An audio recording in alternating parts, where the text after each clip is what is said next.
Salut, c'est Eve, propriétaire d'Espace Skins Montréal. Bienvenue à notre podcast qui aborde la perception de la beauté sous toutes ses couches, tous ses angles et sans tabou. Bonne écoute! Alors, bonjour mesdames! Hello, hello. Ça va bien? Allô, oui! Aujourd'hui, l'épisode sur lequel on va se jaser, on va aller un petit peu plus dans le deep du sujet. On a la personne pour aller dans le plus deep. Je vous présente ma sœur, Vanessa Hudon. Je vais en fait la laisser se présenter en premier, puis après ça, Léa, tu vas t'ajouter, bien sûr, notre magnifique Léa à la clinique, esthéticienne technicienne. Allô, allô, la petite jeune! Fait que je te laisserai aussi te présenter après par la suite. Mais en fait, juste avant de vous présenter, je veux juste expliquer en fait le sujet sur lequel on va parler aujourd'hui. Ça fait plusieurs fois, dans plusieurs épisodes depuis les 2 dernières saisons, dans le fond, qu'on parle de tout ce qui est de l'estime de soi, bien sûr, de l'aspect psychologique dans la perception qu'on a de nous-mêmes, en fait, de la beauté. C'est quoi la beauté? Comment qu'on définit la beauté? Tu sais, je pense que ça, c'est très personnel, en fait, là, tu sais. Donc, mais pourtant, il y a quand même une ligne directrice dans chacun des pays, dans chacun tu sais, en Amérique du Nord, par exemple. Des codes. Des codes. Si on va en Amérique centrale, la beauté, ça va être toute une autre perception. Fait que, tu sais, bon. Alors, on va rester en Amérique du Nord, hein? Mais c'est ça. Dans le fond, aujourd'hui, j'ai décidé d'en parler avec Vanessa, ma sœur, qui pourra se présenter, et Léa, qui a aussi sa perception à elle, qui est un peu dans tu sais, jeune vingtaine, c'est avec les réseaux sociaux, on dirait que c'est plus nouveau, les réseaux sociaux, mais quand même, c'est toute une autre game versus qu'est-ce que nous, on a vécu quand on était plus jeunes. C'est une autre planète. Exactement. Ouais. Donc, Vanessa. Allô. Allô. Allô, ma sœur. C'est ça, exactement. Je te laisse te présenter, de donner un peu ton background. C'est quoi tu fais dans la vie, toi?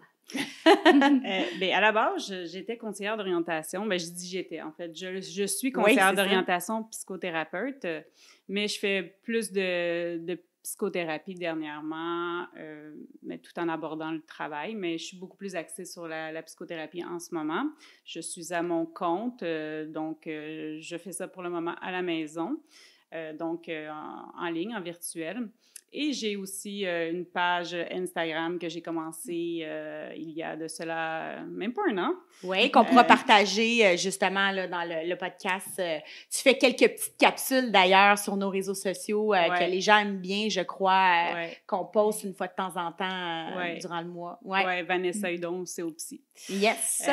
Donc voilà, là j'ai un background, en fait j'ai un baccalauréat en psychologie, une maîtrise en carriérologie, puis j'ai fait ensuite ma formation pour être accréditée comme psychothérapeute par l'ordre des psychologues.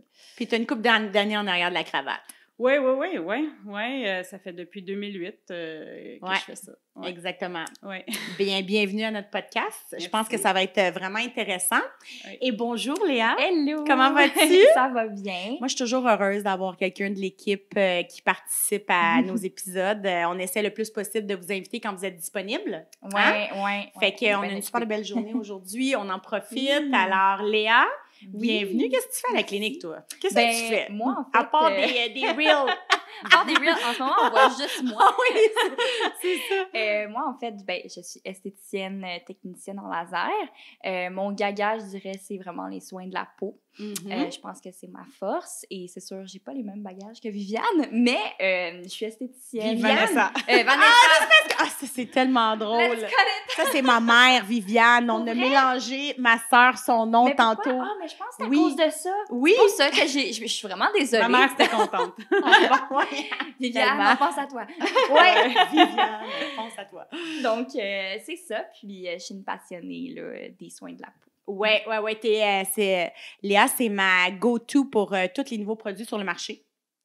à mes envois. J'en reçois à peu près 2-3 par jour. Oh mon Hey, Dieu! check ça, Eve, check ça! Regarde ça, regarde ça! Ah ouais. Fait que puis ça marche, en fait. Il y a quelques gammes qui s'en viennent à la clinique grâce à Léa.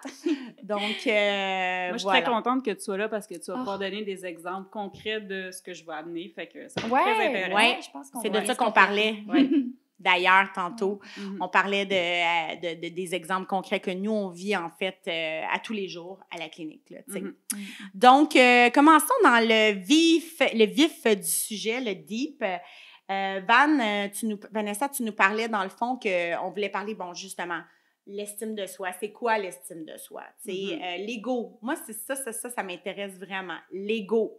On en parle souvent d'une façon négative, mais tu me disais... quand on parle d'ego, on va souvent dire « Oh mon Dieu, cette personne-là a tellement un gros ego. » Mais tu me disais, il y a un ego positif, il y a un ego négatif. Je pense que c'est ça que tu m'expliquais. Non, ben en fait, il y a un ego sain, en fait. C'est ça. Avoir positif, négatif, j'aime pas ces étiquettes-là, mais on pourra en reparler de qu'est-ce que l'ego, mais... En fait, c'est impossible. Les psychologues, on s'entend pas toutes là-dessus, les psychothérapeutes, mais je considère que c'est impossible d'être sans ego. Je crois que ça en prend un. On va regarder un peu c'est quoi un ego sain tantôt, parce que je commencerai en fait avec l'estime de soi. L'estime de soi, en fait, c'est le jugement qu'on a sur notre propre valeur, donc notre propre valeur personnelle. Et donc, quand on parle d'une bonne estime de soi, ça fait référence, en fait, ça part plus de l'intérieur. Donc, on est moins, en fait, tributaire de l'extérieur. Alors, on se voit dans une globalité versus une faible estime de soi où est-ce que on va être moins dans l'acceptation de soi. Donc, notre valeur va être plus basée sur l'extérieur, ce que les autres peuvent porter comme jugement sur nous. Et donc, une bonne estime de soi, c'est souvent plus stable. On peut, moi, j'imagine les racines d'un arbre, puis la faible estime de soi, c'est un peu les feuilles de l'arbre. Là. Donc, ça bouge en fonction vu que c'est plus relié à l'extérieur, ça bouge avec la perception des autres. Perception des autres, nos réussites, nos échecs, nos erreurs. Fait qu'on est plus tendance à la perfection souvent avec la faible estime de soi. Et donc, c'est moins stable. Et ça va être relié à notre ego, notre estime de soi. Parce que l'ego, en fait, c'est notre représentation de nous-mêmes qu'on projette à l'extérieur. OK. Donc, c'est ce qu'on montre aux autres. Oh mon Dieu. C'est ce qu'on montre aux autres. Fait que, tu sais, des fois, les gens peuvent avoir l'air d'avoir un gros ego, mais à l'intérieur, ça shake. En fait, c'est ça. Un ego démesuré, c'est souvent pour aller protéger des vulnérabilités qu'on ne veut pas montrer. Hey, c'est intéressant. Fait qu'on va gonfler notre personnalité pour aller cacher des affaires en dessous. Donc, l'estime de soi n'est pas nécessairement solide. Non, en général, non. En général, tu sais. Mais c'est pas ce qu'on va percevoir. Oui, c'est ça, exactement. Puis on peut avoir un ego un peu plus effacé, qui est aussi relié à une faible estime de soi. Effectivement. Un ego sain, en fait, c'est la congruence entre l'extérieur et l'intérieur, finalement. Entre ce qu'on projette de l'extérieur et ce qu'on est réellement. À l'intérieur. Mais on s'entend que fort probablement que l'estime de soi, là, c'est probablement une des choses les plus difficiles. Tu sais, d'atteindre, premièrement, d'être confortable avec soi-même. Ça, c'est la première des choses, là. Tu sais, autant dans notre corps que dans notre tête que dans notre visage. Tu sais, c'est super difficile, là, tu sais. Puis moi, la question que je me pose, c'est pourquoi? Bien, on peut aller voir, oui, ça. C'est ça, qui fait... l'éducation. Le background. Oui, comment que est-ce qu'on vous a dévalorisé, par exemple? Est-ce qu'on vous a comparé avec des frères et sœurs? Est-ce qu'on vous a... ou avec d'autres personnes? Est-ce qu'on vous a humilié? Est-ce qu'on a ri de vous à certains moments de votre vie? Ah, porte pas ça! Ah, t'as de l'air... Ou est-ce qu'on a critiqué votre apparence physique? Tu sais, ah, t'as l'air trop grosse là-dedans, ou ça te fait pas bien, ou regarde ton bouton, ou, tu sais... et à répétition, hein? Donc, le jugement, en fait, que les parents pouvaient porter sur l'enfant peut avoir un impact sur l'estime de soi, évidemment. Donc, toutes les critiques qui peuvent être faites sur l'apparence physique, comme je viens de dire, après ça, est-ce que les parents se critiquaient eux-mêmes? Est-ce qu'eux autres, ils se trouvaient eux-mêmes trop grosses, trop ci, trop ça, trop vieilles, trop... et que l'enfant percevait ça de l'extérieur? Qu'est-ce qu'il percevait? Ça, c'est fou. Je trouve tellement que ça, c'est un bon point parce que, tu sais, comme moi, par exemple, à la maison, j'ai pas de balance. Puis, ouais, honnêtement, surtout aujourd'hui, je trouve qu'avec les petites filles d'aujourd'hui, tu sais, moi, j'ai une petite fille de 11 ans. Moi, Zara me l'a demandé à un moment donné. Elle m'a dit, tu sais, maman, t'as pas de balance? Puis j'étais comme, non. Pourquoi j'aurais une balance? Tu sais, comme... puis, tu sais, comme je me disais dans ma tête, une chance que j'ai pas de balance. Tu sais, parce que je voyais que déjà à 9-10 ans, là, elle m'avait posé la question. Là, elle s'est fait à l'idée, il n'y a pas de balance. Tu comprends-tu? Mais elle me posait peut-être la question une ou deux fois, mais je me suis dit, tu sais, peut-être qu'on aurait parti quelque chose. Peut-être, ben oui. Je veux dire, là, elle se pose même pas la question, c'est quoi son poids, son ci, son ça. Puis c'est drôle, hein? Moi, j'ai un gros miroir au 2e étage, là, tu sais, où est-ce qu'il y a les chambres. Puis, tu sais, comme, supposons avant d'avoir des enfants, je me regardais mes kits, je regardais voir si mon ventre était plus flat, tu sais. Mais là, je le fais plus jamais devant les enfants. En fait, je l'ai jamais fait devant les enfants. Je me suis toujours dit que si ma fille, surtout, je dis ma fille, mais ça peut être mon gars aussi, mais surtout plus les filles, peut-être, hein, on est un peu plus sévères envers nous-mêmes que les hommes, je crois. Peut-être que je me trompe. Non, mais... et ça, je vais mettre une parenthèse là-dessus. Souvent, on se demande pourquoi les filles... Ouais. Puis j'avais vu ça en quelque part, puis moi, je trouvais que ça faisait totalement de sens. C'est que à une certaine époque, avant, en fait, les années 50, là, la seule façon pour une femme de changer de statut social, c'était d'être belle. Donc, ça lui permettait de... En fait, elle avait plus de chance, si elle était belle, de changer de statut social parce qu'elle se faisait choisir par l'homme. Et donc, tu sais, la comparaison, la compétition avec les femmes, moi, je crois que ça vient beaucoup en lien avec ça. C'est tellement logique. Ouais. C'est tellement logique. Donc là, on est plus dans le sociologique, là, mais quand même, il y a vraiment, c'est ça, les femmes, ben OK, si je veux finalement survivre ou si je veux... Survivre, à ce moment-là, c'était ça. Changer de statut, ben il faut que je sois belle, il faut que je sois présentable, il faut que je sois attirante. Et d'où la compétition aussi là, qui s'est installée, je pense, entre les femmes. Oui, plus que... Est-ce qu'il y a un âge où est-ce que tout ça commence, l'estime de soi? Oui, ben, c'est une très, très, très bonne question.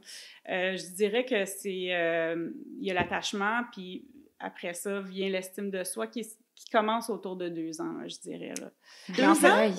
Oui. Je m'attendais pas à ça. Je pensais que tu allais me dire 10 ans. Non. Les représentations que tu as de toi-même sont déjà pas mal forgées à l'âge de 10 ans. Entre 0 et 7 ans, c'est pas mal tout là que se passe la construction de l'estime de soi. Donc, c'est pour ça que les liens avec... nos parents ou ceux qui s'occupent de nous, en fait, sont très importants parce que c'est avec eux qu'on va forger notre estime de soi. Donc, si on a des parents aussi axés beaucoup sur la réussite, le succès, le statut, bien, qu'est-ce que l'enfant comprend? Ah, il faut que je sois bon pour être aimable. Il faut que... on est toutes comme on est en train de faire une séance d'introspection et de psychologie ici là. Oh boy. Oui, c'est ça. Mais il faut comprendre que c'est si c'est dit à répétition. Oui, il faut trouver l'équilibre à travers tout ça. En fait, c'est ça. C'est parce que l'enfant, il veut tellement plaire à son parent et si le parent, lui-même, pour lui-même, il accorde de l'importance à la réussite ou quoi que ce soit, l'enfant est influencé par ça. Van, c'est tellement vrai. Ce matin, j'ai vécu une situation. Les enfants, ils ont la course-école aujourd'hui. Puis Liam dit « Oh, moi, j'ai pas le goût de courir aujourd'hui. » Tu sais, comme s'il avait pas le goût de faire sa course. Fait que Cleveland, il est comme « Ah ouais. » Il dit « Ben moi, en tout cas, j'étais le meilleur. Tu sais, c'était moi qui étais le meilleur quand je courais à la course-école. » Fait que Liam, il m'a dit « Non, c'est pas vrai. » Parce qu'il connaît bien son père. Il dit « T'aimes pas ça, marcher et ni courir. » Ah! Ben! C'est vrai. Fait que Cleveland, il dit « Ah, ben pas quand j'étais à l'école. J'étais le meilleur. » Fait que j'ai vu tout de suite dans la tête de mon fils, genre, il m'a regardé, il a fait « Et voilà, c'était terminé. » Je voyais déjà que je suis convaincue que ce soir, il vient puis va être un des premiers qui va avoir gagné. Il faut faire attention à ce qu'on dit. Je me suis dit dans ma tête, tu sais, lui, Cleveland, il n'a pas pensé là, quand il a dit ça. Là. Lui, il voulait comme juste l'encourager. Ouais. Tu comprends? Ouais. Mais, tu sais, Liam, il veut tellement plaire à son père, là. Tu sais, oui. Puis tu sais, c'est vrai. C'est vrai. On parle d'esthétique consciente, mais là, tu vois, ça, c'est être un parent conscient, tu sais. Ouais. Tu sais, qu'est-ce que je suis en train de dire? Qu'est-ce que je suis en train de dire pour avoir un impact? Lui, il n'a pas réalisé, là, pas en tout. C'est ça. C'est ça. Tu sais, comme, hey, bro, go, vas-y, champion, t'es bon, puis mettre l'accent à chaque fois qu'il réussit quelque chose. Trop, c'est comme passé. Ça peut gonfler, hein? On revient à l'ego gonflé. Ouais. L'enfant va se dire, encore une fois, ah, ben, mon parent a une image de moi gonflée. Et donc, il faut que je corresponde à cette image-là. Mais la réalité me dit le contraire. C'est fou. Alors, paf sur l'estime de soi. Ouais. Là, fait que là, il faut que j'atteigne tout le temps ce niveau-là, alors que, tu sais, la réalité me dit le contraire. Alors, il faut faire attention. Ben tellement. Ouais. C'est vraiment intéressant. Puis, je reviens à mon micro. Tu viens de le dire, on parle d'un parent plus conscient, donc on parle de choix plus conscient. Puis, justement, on revient un peu à l'esthétique, dans le fond, parce que tu l'as dit, le but de cet épisode-là, c'est de faire en sorte que les gens qui vont nous écouter fassent des choix plus conscients dans la consommation de l'esthétique, tu sais. Ça peut être sur n'importe quel niveau, encore une fois, là, tu sais. Fait que on veut, c'est ça, tu sais, tu me disais, moi, j'ai un objectif avec cet épisode-là. C'est que j'espère que les gens qui vont nous écouter vont être capables de trouver des outils, dans le fond, à travers ce qu'on parle présentement, pour dire, je fais des choix plus conscients dans ma consommation au niveau de la beauté, là, parce que, tu sais, honnêtement, c'est large, là. Ça peut être l'esthétique, ça peut être la chirurgie, ça peut être la consommation de produits, ça peut être, tu sais, bien des choses, là. Tu sais, le cosmétique, ça peut être, tu sais, bien des choses comme ça, là. Oui, puis pour commencer, justement, tu sais, prendre soin de soi dans l'esthétique, relié à une bonne estime de soi, ça peut ressembler à quoi? Ben justement, on revient au choix conscient. Je choisis de prendre soin de moi dans un respect de moi et de ma valeur. T'sais, encore là, on parle de valeur. Donc, bien s'hydrater, pas trop s'exposer au soleil, pas faire par exprès finalement, là, aller chercher les vitamines dont on a besoin, prendre soin de... en fait, ce qui est important à retenir, il y a le choix, la conscience et le contexte aussi. Tu sais, là, on est dans les 3 C, finalement. Est-ce que je le fais de façon automatique sans me poser de questions ou je le fais par obligation? Là, on est peut-être en train de dériver. Versus, est-ce que je le fais en fonction d'un choix, donc d'une valeur, de ce qui est important pour moi? Et pourquoi je suis en train de le faire? C'est ça. Puis avec ce que tu amènes présentement, moi, j'ai une question, justement pour Léa. Est-ce que tu crois, toi, qu'avec la consommation, justement, des réseaux sociaux, qui est de plus en plus la réalité d'aujourd'hui et qui va devenir, en fait, de plus en plus là, pour nos enfants futurs, est-ce que toi, tu crois que ça change, justement, l'estime de soi, l'ego et la perception qu'on a de nous-mêmes? Tellement, mon Dieu. Je veux dire, les réseaux sociaux, c'est... Vraiment, c'est une autre planète, complètement. Puis moi, je sais, je suis contente parce que mes parents, ils m'ont permis d'avoir accès à des réseaux sociaux à un âge pas trop tôt, peut-être vers 15 ans environ. Puis ça, je suis contente parce que maintenant, ça fait que je sais comment consommer les réseaux sociaux sans que ça affecte mon estime de soi. Ben, pas à 100%. C'est sûr que les réseaux sociaux, ça va toujours affecter un petit peu l'estime de soi, malheureusement. À quoi on devrait ressembler, mais c'est fou parce que ça varie pour chacun à quoi on devrait ressembler. Là. En fait, les réseaux sociaux, ils se basent sur quoi? Exact. On se base sur quoi? Fait que... Exact. Ouais. C'est exactement ça. Mais pour quelqu'un, justement, qui a peut-être une faible estime de soi, va avoir tendance à plus se comparer, à se dévaluer, justement. Par contre, pour quelqu'un qui a une bonne estime de soi, ça serait intéressant de voir comment aussi les réseaux sociaux peuvent aider là-dedans, tu sais, dans le sens que, ou même pour une personne qui a une faible estime de soi, parce que ça l'expose à plusieurs niveaux. En fait, ça l'expose pas juste du négatif, mais aussi d'autres représentations, finalement, qui sont pas d'autres représentations, par exemple, de grandeur, de poids, tu sais, Ça, c'est vrai. Puis, tu sais, comme, c'est vraiment bon ce que tu dis, parce que moi, j'en suis des comptes, puis où est-ce que les gens... C'est comme, ils ont des physiques atypiques, c'est pas...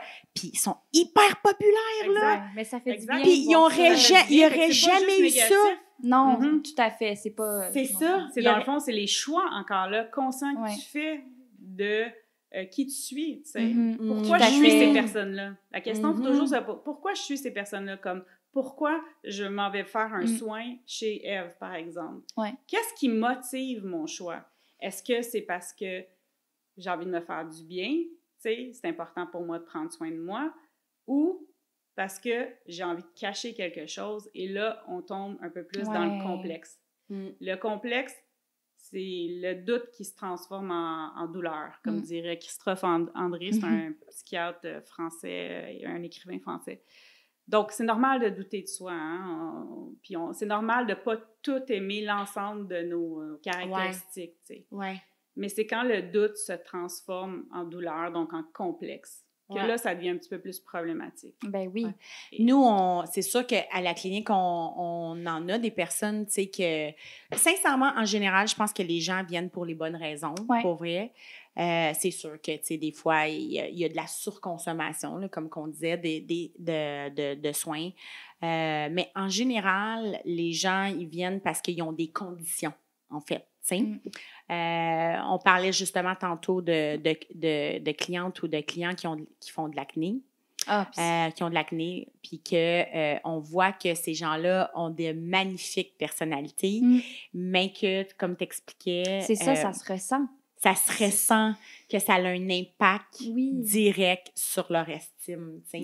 Ils sont plus introvertis. Et la question qu'il faut se poser, puis ça, c'est important, puis tu sais, ça me fait réfléchir de...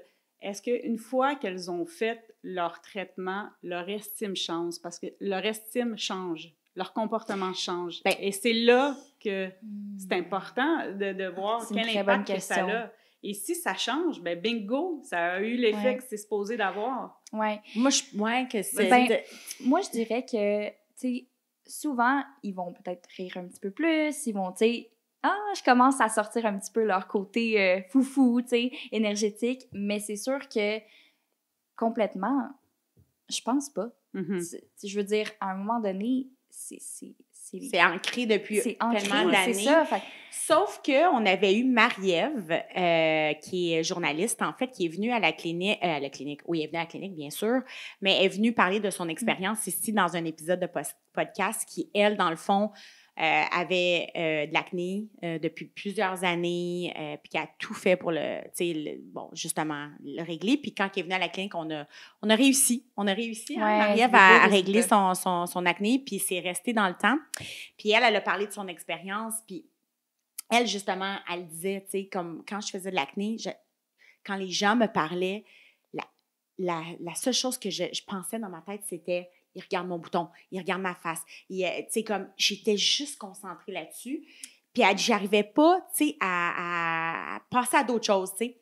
Là, maintenant, elle dit, je pense même plus à ça. Là. Bon, ben ça c'est quelque chose qui fonctionne. Tu sais, ça, c'est une chirurgie ou une esthétique qui fonctionne, tu sais, tant qu'à moi, parce que ça a changé le comportement et le moral de la personne. Ouais. La problématique, c'est quand que... Et là, on tombe dans la dépendance. Là, on en parlait aussi de ça. Oui, c'est ça. Mais je veux juste revenir donc, au complexe, tu sais.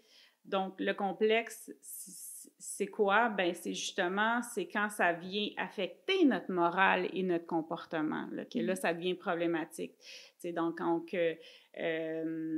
on se compare, on se juge, on n'est pas dans l'acceptation là, de ses défauts. Là. On a un sentiment d'infériorité, on a tendance à idéaliser l'autre et c'est vraiment la conviction que l'autre ne voit que ça. Tu vois, ça, c'est...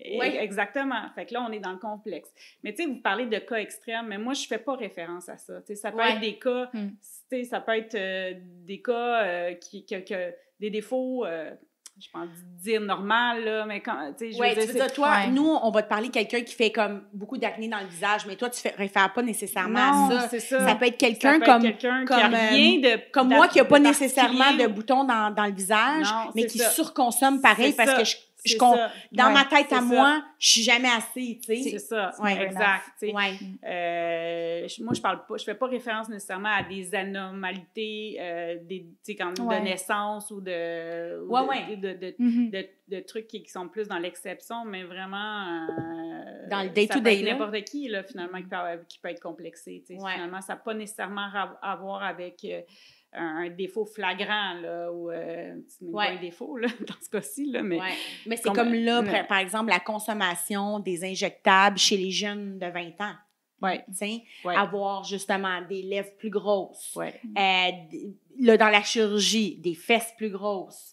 De par la perception qu'on a... Ben, pas la perception, mais de ce qui nous est vendu, dans le fond, sur les réseaux sociaux, ou à la télévision, tu sais. Fait que ça, ce n'est, là, tu sais, réellement... Et c'est nécessairement lié à un complexe, tu sais, qu'on cherche à soit grossir ou cacher, tu sais. Et c'est ça. Donc, les complexes, encore là, ça nous amène souvent dans de la honte. On cherche à se cacher, on cherche à se replier, on veut pas s'exposer. Il peut y avoir des peurs de ne pas être aimé, peur de ne pas être accepté, peur de ne pas être de ne pas suivre la mode. Ça se peut-tu, tu sais, aussi, il y a des modes, là. Oui, on peut être influent. Mais encore là, ça revient à l'estime de soi. Hein. J'ai dit au début, l'estime de soi est beaucoup plus faible, beaucoup plus axée à l'extérieur qu'à l'intérieur, tu sais. Fait qu'on va se laisser beaucoup plus influencer par ce qui se passe à l'extérieur de soi. Ah ben, il faut être comme elle, ou il faut que, mais il y a le faut que, hein, il y a une obligation aussi qui vient souvent. On n'est plus dans le choix, on n'est plus à, est-ce que ça me convient? Est-ce que c'est bon pour moi? Est-ce que c'est une valeur pour moi? Est-ce que c'est un choix, finalement? On perd cette perspective-là. Là, ça devient... et c'est là quand, éventuellement aussi, ben, si on voulait aborder la dépendance à l'esthétique, ça, ben, c'est quand ton critique intérieur prend tellement de place, un tel niveau que là, tu ressens de la tension, de la pression, de l'anxiété et que tu as besoin d'aller soulager ça par de l'esthétisme. Donc, là, on est vraiment plus dans le choix. On est vraiment dans « il faut que pour me sentir belle ». Il faut que j'aille changer ça. Ça peut être un effet pansement. Est-ce que c'est... Totalement, c'est un effet pansement. Parce que le problème là-dedans, c'est que sur le coup, ça fait du bien, hein? C'est le petit rush de dopamine qu'on reçoit, mais on tombe en manque après. Oui, tout le temps. C'est un puits sans fond. Je pense pas qu'on a on n'a pas une clientèle à ça, nous, à la clinique, honnêtement. As-tu l'impression, toi, Léa? J'en ai pas vu, mais c'est sûr que des fois, je peux ressentir certains clients qui, malgré qu'ils ont réglé quelque chose, mais là, il y a ça, là. OK. On dirait que c'est sans fin. On peut toujours trouver un complexe. Exact. Oui, c'est clair. Oui, exactement. Oui. Donc, ça tombe dans une forme, tu sais, comme je disais, d'obligation, de dépendance. Donc, on se sent obligé, puis c'est un manque, ça crée un manque à un moment donné. Là, on va aller chercher cette dopamine-là, mais un coup qu'on est satisfait, c'est à refaire puis à refaire. Oui. Et c'est souvent compensatoire, dans le sens pour un manque peut-être d'attention. Pour être accepté. Oui. Tout ça pour être accepté, tu sais, c'est... Oui, exactement. Donc, oui, en fait, c'est peut-être juste de faire attention à ça, tu sais, d'en être conscient, puis je sais pas si l'éducation, c'est important pour... J'ai l'impression que oui, là. Oui. Mon Dieu. Nous autres, on fait que ça en clinique. Exact. Exact. Ben, parce qu'on pense que, tu vois, que par l'éducation à la clinique, de un, on va arriver à de meilleurs résultats, ça, c'est clair, net et précis. De deux, ça peut prendre vraiment la moitié du temps. Oui. Tu sais, la moitié des rendez-vous puis la moitié du temps quand on éduque notre clientèle. Tu sais, par exemple, je vais donner le meilleur exemple, là. Quelqu'un qui me parle de son mélasma, tu sais, dans le front. Ah oui, t'as le peeling Myline, là. Moi, j'en aurais plus de mélasma après. Non, ça marche pas comme ça. Ça marche pas comme ça. En fait, ta tâche est là pour rester, là. Elle disparaît pas. Tu sais, le dommage est fait intérieurement. Maintenant, nous, on peut t'aider, bien sûr, à la diminuer. Peut-être même des fois, elle va presque disparaître. Ouais. Mais après ça, on va te dire exactement ce que tu dois faire. On va t'éduquer pour qu'elle revienne le moins possible. Ouais. Mais elle risque de revenir. Mm-hmm. Fait que, tu sais, c'est comme... C'est ça, c'est tellement important que... Mais, tu sais, nous, on voit les clientes qui écoutent tu sais, comme écoute ce qu'on dit, prennent ce qu'on leur apprend, puis l'appliquent dans les années qui vont suivre. Ouais. My God! Ouais. Les résultats... C'est un travail d'équipe. Oui, de ce qu'on a fait dure sur plusieurs années, tu sais. Puis eux autres même nous disent... Ça veut dire... Quand on dit, tu sais, on va souvent dire à des femmes là, qui font du mélasma, plus d'exposition au soleil, ça veut dire quoi, ça? Bon, ça veut dire... On peut prendre du soleil, mais tu sais, on va aller mettre un chapeau en tout temps, on va aller mettre une crème, on va aller mettre telle crème sur son visage, on va essayer d'éviter midi, 1 heure, là, tu sais, au gros soleil, tu sais, on va essayer de se mettre à l'ombre. Là, c'est comme au début, là, ils sont déprimés, là, c'est... Parce qu'on change un style de vie. Oui, complètement. Mais en même temps, c'est ça le prix. Tu sais, c'est plate. C'est vraiment plate parce que c'est vrai que le mélasma arrive par surprise souvent, tu sais. Mais... c'est un peu ça le prix à payer pour faire en sorte que, tu sais, la peau reste saine puis que ça empire pas, d'ailleurs, tu sais. Oui, bien ça, on est encore dans une culture où est-ce qu'on veut tout rapidement de consommation. En plus, oh mon Dieu, c'est ça, oui, exact. Que ça se passe vite. Oui, c'est ça. Surtout pas que j'aille à faire quoi que ce soit. Mais c'est pas une baguette magique. Oui, c'est ça, exactement. Faut pas que, tu sais, c'est comme, tu as une tache de mélasma depuis peut-être les 10 dernières années qui est là, tu sais.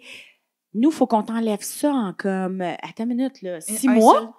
Puis après ça, tu sais, c'est comme, OK, on comprend que tu as investi un gros montant d'argent parce que c'est sûr que c'est pas des soins qui sont donnés. Mais je vois ça comme la thérapie. Ça marche pas de même, là. Ça fait 30 ans que les gens vivent des situations problématiques, puis ils s'imaginent qu'en 10 heures de rencontre, tout ça va être suffisant. Ben non, malheureusement. C'est ça. Mais c'est de gérer les attentes aussi des clients. Nous, on ne veut pas décevoir parce qu'il y a aussi notre bord, les esthéticiennes. Moi, j'ai une certaine pression aussi que je m'accorde au niveau du résultat que les clientes veulent avoir. Mais à un moment donné, il y a une réalité. Il y a une réalité. Parce qu'ils payent pour ce service-là. Oui, exactement. Mais est-ce que vous pensez que justement, il y a de l'éducation aussi par rapport à ce que vous êtes capable d'apporter comme résultat, justement? Ça, je le fais complètement. C'est de dire, oui, vous venez pour ça, ça, c'est votre attente, mais voici ce que nous, on est capable de faire réalistement parlant, tu sais.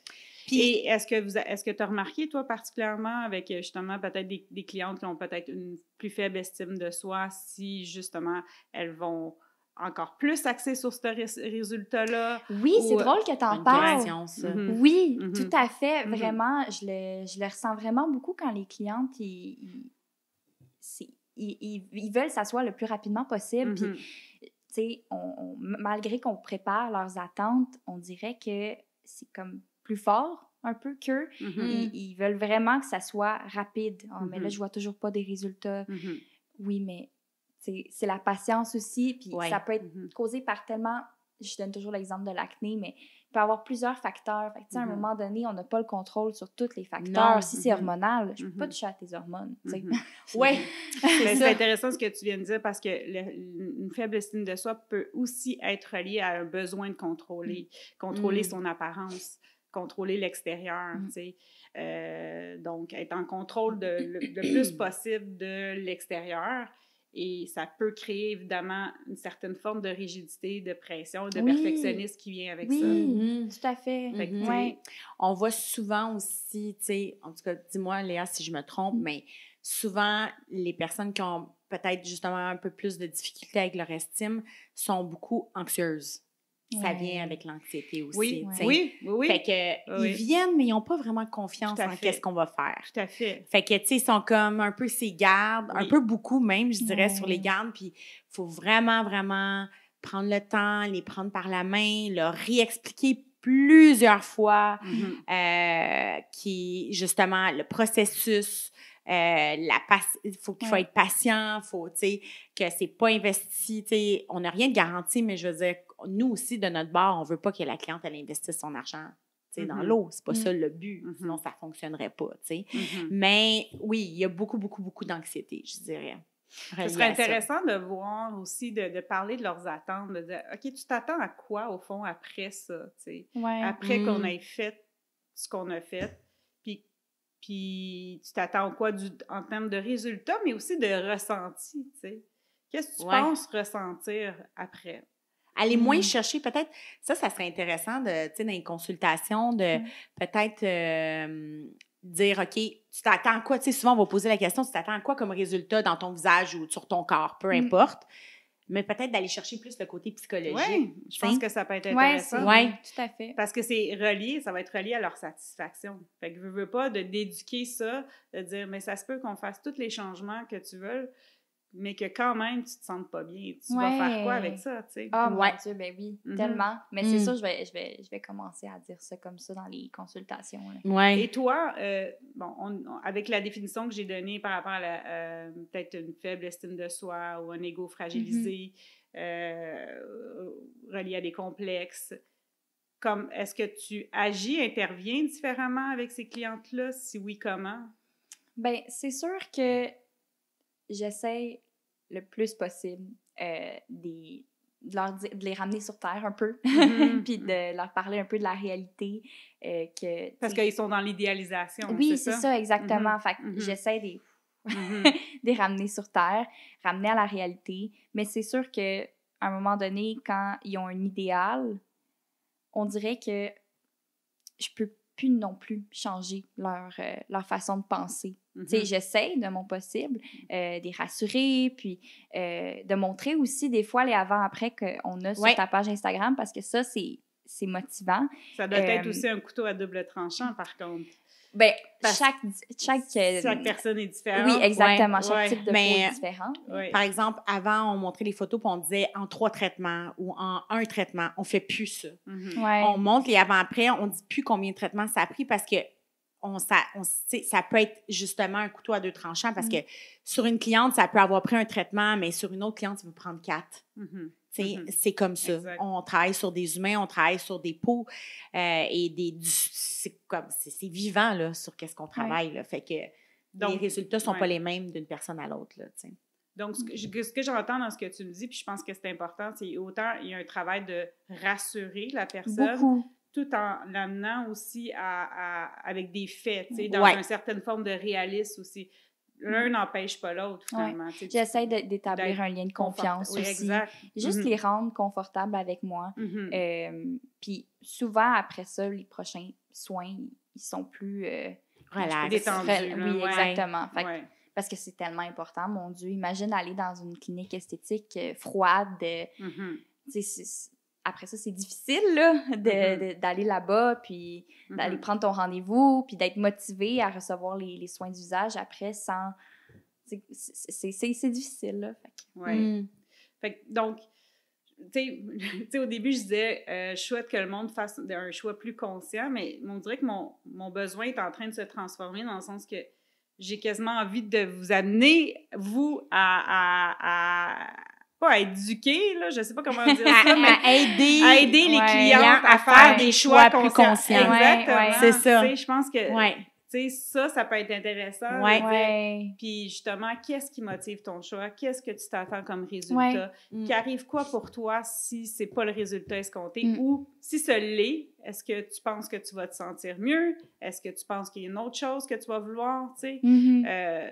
Après ça, vous n'êtes pas psy, là, hein? C'est pas mais ça, c'est ça aussi. Non, et là, la ligne, là, on n'est pas psy, tu sais. Ouais, mais dans le service, là, parle-en aux esthéticiennes, aux coloristes, coiffeurs. Ils ont un petit côté psychologue. Oui, définitivement, par le fait que, tu sais, bien sûr, là, ils ne sont pas psychologues, mais je veux dire, il y a beaucoup de confidence qui est fait quand il y a un lien qui se fait entre la personne et, tu sais, l'esthéticienne, là, nous autres, c'est l'esthéticienne, là, et le ou la cliente.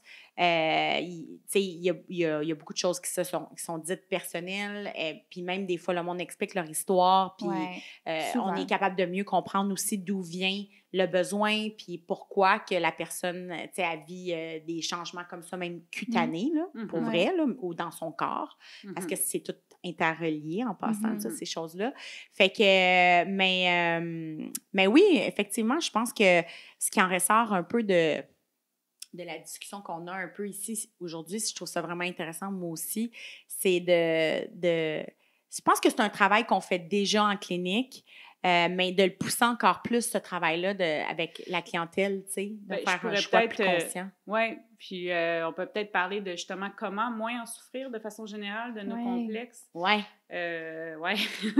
Donc, élargir le regard sur soi, tu sais, donc on ne se réduit pas à nos erreurs, nos imperfections, à nos défauts. On est plus que ça, hein, dans notre personnalité, dans nos échanges, dans nos relations, tu sais. En même temps, de l'autre côté, être plus dans l'acceptation, l'autocompassion de ces défauts-là, de ces imperfections-là, ça fait partie de nous. À nos yeux, là, nos imperfections à nos yeux, là, parce que ça fait partie de nous, ça fait partie d'être humain, tu sais. Oui. Quand on parlait tantôt de réseaux sociaux, d'aller chercher des représentations différentes, qu'est-ce qu'on connaît, là, qui sont bien dans leur peau, finalement, qui ont une bonne estime de soi. Moi, j'ai fait un ménage de mes suivis sur Instagram. Exact. Voilà. Je veux dire, combien de temps on passe chaque jour sur les réseaux sociaux? Ben, ça dépend pour chacun, mais mon Dieu, ça influence après ça ton humeur, ton estime. C'est bon, ça, j'ai fait un gros ménage. Un ménage, c'est bon, ça. Se confronter aussi un petit peu par exemple, si tu n'es pas à l'aise de mettre un maillot, mais peut-être commencer avec quelqu'un qui est à l'aise, puis 2-3 personnes. Puis, tu sais, éventuellement, tu sais, confronter un peu ses peurs, mais graduellement. De le faire avec quelqu'un avec qui tu es à l'aise, c'est ça? Oui, aussi, tu peux le faire avec quelqu'un. Tu sais, commencer avec quelqu'un. Là, j'ai donné l'exemple du maillot, mais ça pourrait être n'importe quoi d'autre. Mais, tu sais, de tranquillement s'exposer pour voir comment on se sent au fur et à mesure et tolérer tolérer ce qu'on vit en dedans. Pour qu'éventuellement, on le fasse de plus en plus. En parler, comme qu'on fait là, hein, se co-réguler à plusieurs, tu sais. Mais pas s'alimenter. C'est quasiment thérapeutique ce qu'on fait en ce moment. C'est quasiment thérapeutique ce qu'on fait en ce moment. Ben, fais-les, certains, on va sortir de là. Oui, c'est ça! Puis aller chercher d'autres réalisations que dans son apparence physique, finalement, aussi, je pense que c'est vraiment important. On est autre chose que notre apparence physique. Tellement. Ça servait à ça. Vraiment. Consulter aux besoins. Puis de la chirurgie, c'est pas... il n'y a rien de mauvais, comme j'ai dit tantôt, dans la mesure où est-ce que ça change le comportement et ton moral. Si tu te sens plus belle, plus naturelle, ben bingo! Ça a fait son totalement. Tu sais... comme on le sent, là, chez les Kardashians, on le sent, ça. Oui. Ouais, non, mais ça arrête. Tu vois, ça, c'est de la dépendance parce que ça arrête pas. Oh my God! On le saura jamais. On sent qu'ils sont plus libres, plus... Je peux dire que c'est de la dépendance. Je peux confirmer. Je sais pas pourquoi tu parles. Mais pour revenir à la liberté, donc je suis dans le choix de faire ou non de la chirurgie. Je ne suis pas dans une obligation, mais je me donne le droit, si j'ai envie de le faire. Donc, ça revenir au choix. C'est toujours dans l'équilibre. C'est toujours dans l'équilibre. C'est difficile de trouver un équilibre dans la vie, dans tout, là. Non, mais quand je veux faire la nuance là-dedans, c'est que des fois, il y en a qui se sentent vraiment obligés. Puis là, encore là, je parle pas de cas extrêmes là, qui sont nés avec des malformations, tout ça, là, mais qui se sentent obligés de le faire pour vivre, s'exposer, être en relation, tu sais. Là, c'est peut-être là que ça dérape, tu sais. Aujourd'hui, j'ai choisi de mettre des boucles d'oreilles, de me maquiller un peu, mais j'aurais pu venir pas maquiller, ça m'aurait pas empêché. Comme moi, là, présentement. Exact. Qui est bien enrhumé, qui a deux beaux gros cernes bruns autour des yeux. Là. Mais écoute, on pourrait, en fait, en parler, en reparler, en reparler. Oui. Mais là, on a fait le tour de cette belle session-là, je vais l'appeler comme ça. Moi, ce que je veux juste finaliser avec, c'est que mardi, quand j'étais à la clinique, j'ai une petite cliente qui est venue avec sa maman qui, dans le fond, sa mère l'a amenée à la clinique parce qu'elle a fait de l'acné. Puis la jeune cliente ne voulait pas faire Accutane. C'est quand même un gros choix, faire Accutane. Il y a beaucoup d'effets secondaires. Puis il peut arriver des choses vraiment pas le fun avec Accutane. On pense tout le temps que ça ne nous arrivera jamais, mais ça arrive, tu sais. Mais il y a aussi des belles histoires, tu sais. Mais bon, cette cliente-là, de son propre gré, a pris le choix de ne pas le faire. C'était quand même un cas d'Accutane, tu sais. Et donc, la cliente est très, très, très au courant que c'est pas quelque chose qui va se passer du jour au lendemain, tu sais. Il faut être patiente, puis c'est un process, là, tu sais, trust the process, là, c'est... mais je l'ai rencontrée, cette petite cliente-là, mardi soir, puis mon Dieu, tu sais, comme, j'avais juste le goût de la prendre dans mes bras, puis de dire, regarde, fais-nous confiance, sois patiente, étape par étape, mais on va y arriver, tu sais. Oui. Ça va se passer, on va y arriver. Puis, tu sais, je le voyais que, tu sais, comme elle était quand même déterminée. Tu sais, je la sentais déterminée. Mais en même temps, tu sais, tout le long qu'on se parlait, moi, je la regardais dans les yeux. Elle ne m'a jamais regardé dans les yeux. Tu sais, c'était comme, elle regardait, là, tu sais, partout. Tu sais, je voyais qu'elle essayait même de cacher son visage. C'était surtout la mère qui parlait. Non, elle laissait parler sa fille. Elle laissait parler sa fille. Mais tu sais, je sentais que la fille elle était déjeunée, elle nous jasait, tout ça, mais tu sais, je sais pas si elle avait pu... Je sentais que si elle avait pu, comme, cacher son visage en me parlant, elle aurait été plus à l'aise, tu sais. Puis je me disais, ouais, c'est vraiment la raison pour laquelle on fait ça. Ouais. Hein? Ouais. T'as-tu cette impression-là? Oh mon Dieu, c'est le meilleur feeling. C'est le meilleur feeling. Je me dis, tu sais, surtout à cet âge-là, où est-ce qu'elle n'a pas encore, comme, elle commence sa vie de jeune adulte, tu sais, où est-ce qu'il y a encore beaucoup de défis, là, qui s'en viennent. Elle est peut-être, d'après moi, tu sais, fin secondaire, tu sais.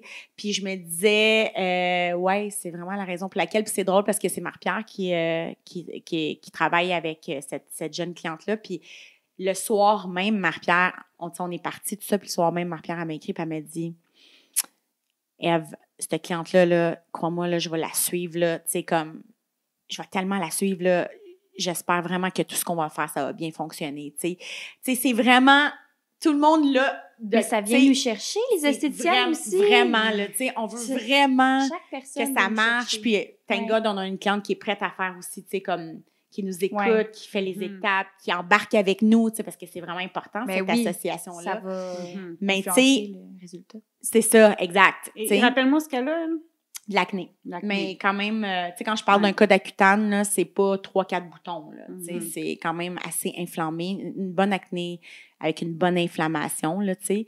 Fait que... Oui, puis à l'adolescence, on s'entend que, tu sais, c'est une période en plus, c'est tellement... On est tellement exposé dans le jugement des autres, les amis prennent tellement plus d'importance. On est en développement de notre cerveau, les hormones qui changent. Des fois, notre corps change, mais dans notre tête, on n'est pas rendu où est-ce que notre corps change. Il change plus vite que notre cerveau. Vraiment. Fait qu'on est encore petite fille à l'intérieur de ça, petit garçon, mais là, on a des seins. Fait que c'est très déstabilisant pour un enfant. Fait que, il y a besoin d'accompagnement. Et on le sait, là, ils veulent plus s'associer à des pairs, à des amis. Fait que l'identification devient plus importante. Et donc, la critique, t'es plus exposée aussi à la critique parce que on cherche plus d'étiquettes à cet âge-là. Fait qu'automatiquement, on est plus exposé à la critique aussi. Je la trouvais vraiment bonne. Elle disait, moi, je me maquille pas la semaine. Tu sais? C'est bon, ça veut dire qu'elle cache pas, tu sais. Malgré le fait que, tu sais, on sentait que ça avait un impact vraiment sur elle-même, sur son estime, tu sais, elle cache pas. Ce qui est excellent, en fait, pour nous, au niveau du travail, tu sais, il y a beaucoup moins d'infections, beaucoup moins au niveau de la peau, là, comme telle, là, tu sais. Mais, ouais, tout ça pour dire, pour rappeler le sujet que, tu sais, at the end of the day, nous, notre objectif chez Espace Kin, c'est d'aider ces personnes. Tu sais, comme, c'est le côté le plus fun de la job, je dirais. Tu sais, d'aider ces gens-là, puis de faire en sorte que si on peut, comme, leur donner juste un petit coup. Ouais, tu sais, un coup de plus dans leur vie. Mm-hmm. Ben, écoute... Et que ça change encore là leur comportement et leur façon d'être à l'intérieur. Ben, bingo! Ouais. Bingo. Bingo. L'idéal, ça serait qu'on soit dans une acceptation radicale de soi-même, mais la réalité, c'est que en attendant, on peut choisir de modifier des imperfections tant aussi longtemps que notre estime de soi n'en dépend pas. Oui, ou que notre estime de soi n'est pas affectée négativement par nos choix. Exact. Tu sais, je pense que c'est ça. Oui. Hein? Qu'est-ce que vous en pensez, filles? Moi, je suis bien d'accord. Ouais. Ben merci, Van, d'être venue. Ben, c'est vraiment cool. J'espère que tu vas revenir. Plaisir. On reparlera d'autres choses. Ça nous prend des épisodes deep, là. Une fois de temps en temps, là, on va aller dans le deep, là. Oui, en profondeur. En profondeur, exactement. Moi, c'est dans un la psyché. D'être avec les sœurs Hudon. Ouais. Quand même drôle. Est-ce que tu es une trop différente? Ou, quand même, mais quand même. Elle, là, elle pose tout le temps cette question-là à tout le monde qu'on rencontre. Elle aussi? Non! Bon, mais ça commence. Voilà. Vous êtes quand même différentes. Tu sais, à part les beaux cheveux, comme, vous êtes différentes. Oui, on est différentes. C'est qui est plus jeune ou plus vieille? Mais là, tu le sais. Ça, c'était la question de ma soeur. C'est toi qui posais ça. À chaque fois qu'on s'en allait en voyage, j'étais comme, qui tu penses qui est plus jeune ou plus vieille? Sérieux? Peut-être que j'avais une moins bonne estime de moi à ce moment-là. Oui, c'est bon. Bon, ben écoute, merci les filles. Sincèrement, merci Léa d'être venue. Merci à toi. C'est vraiment cool. Puis on se revoit dans une prochaine épisode, dans un prochain épisode, c'est sûr et certain. Alors, it's a wrap. Une production Chad Communication.